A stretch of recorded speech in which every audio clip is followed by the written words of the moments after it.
मणिपुर में नई सरकार बनी। युमनाम खेमचंद सिंह मणिपुर के 13वें मुख्यमंत्री बने। नगा समुदाय से लौसी और कुकी समुदाय से नेमचा को डिप्टी सीएम बनाया गया है।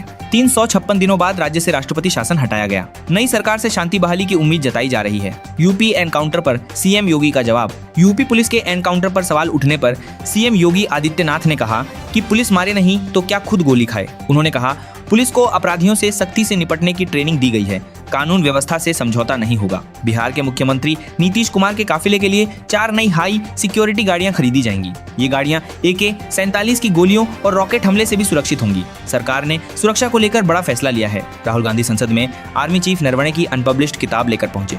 उन्होंने उस पेज को दिखाया जिसमें पीएम से जुड़ा जिक्र है। राहुल ने कहा, सरकार किताब के अस्तित्व से इनकार कर रही है, जबकि सबूत सामने है। राहुल गांधी द्वारा केंद्रीय मंत्री रवनीत सिंह बिट्टू को गद्दार कहे जाने पर सियासी घमासान मच गया। बिट्टू ने पलटवार करते हुए कहा कि उनका देश के दुश्मनों से कोई संबंध नहीं है। बयान को लेकर संसद में हंगामा हुआ। पश्चिम बंगाल सर मामले में सीएम ममता बनर्जी ने सुप्रीम कोर्ट में कहा कि आदेशों का उल्लंघन हो रहा है। कोर्ट ने भरोसा दिलाया कि किसी निर्दोष का नाम वोटर लिस्ट से नहीं कटेगा। समाधान निकालने की बात कही गई। वैश्विक रैंकिंग में सिंगापुर को दुनिया का सबसे जिम्मेदार देश घोषित किया गया। चीन, रूस और अमेरिका टॉप 10 में जगह नहीं बना पाए। भारत इस सूची में 16वें स्थान पर रहा।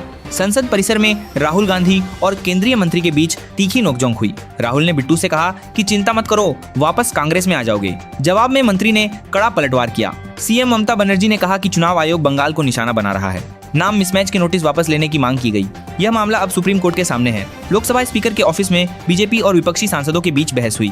निशिकांत दुबे ने किताबें दिखाकर गांधी परिवार पर आरोप लगाए। सदन का माहौल गर्मा गया। वाणिज्य मंत्री पीयूष गोयल ने कहा कि भारत अपने कृषि और डेयरी सेक्टर की सुरक्षा करेगा। विपक्ष के हंगामे के बीच सरकार ने संवेदनशील क्षेत्रों की चिंता दूर करने का भरोसा दिया। उत्तराखंड सरकार ने 83 हिमालयी चोटियों को आम लोगों के लिए खोला। भारतीयों के लिए शुल्क शून्य रखा गया है। विदेशियों को भी बड़ी छूट दी गई है। क्रिकेट संघों पर सुप्रीम कोर्ट की टिप्पणी। महाराष्ट्र क्रिकेट एसोसिएशन चुनाव पर रोक हटाने से कोर्ट ने इनकार किया। कोर्ट ने कहा कि क्रिकेट संघों में खिलाड़ियों को प्रतिनिधित्व मिलना चाहिए। खेल की पहचान खिलाड़ियों से होती है। एलन मस्क की संपत्ति $850 बिलियन पहुंच गई है। एक ही दिन में उनकी नेटवर्थ में 7 लाख करोड़ का इजाफा हुआ। वे इतिहास के सबसे अमीर व्यक्ति बन गए। सोने की कीमत 1.58 शून्य और चांदी 2.74 शून्य प्रति किलो पहुंच गई। 2 दिनों में ही कीमतों में बड़ी तेजी दर्ज की गई। निवेशकों में हलचल बढ़ी। बीएनपी नेता तारिक रहमान ने कहा, जिसने शेख हसीना को पनाह दी वह दोस्त कैसे हो सकता है। उन्होंने 1-2 घटनाओं को हिंदुओं पर अत्याचार बताने से इनकार किया। एलन मस्क की नेटवर्थ $850 बिलियन पहुंच गई है। एक दिन में 7 लाख करोड़ की बढ़ोतरी हुई। 4 महीने में संपत्ति 70% बढ़ी है। केंद्रीय गृह मंत्री अमित शाह 7 फरवरी को रायपुर पहुंचेंगे। नक्सलवाद पर हाई लेवल मीटिंग होगी। अंतिम रणनीति तय की जाएगी।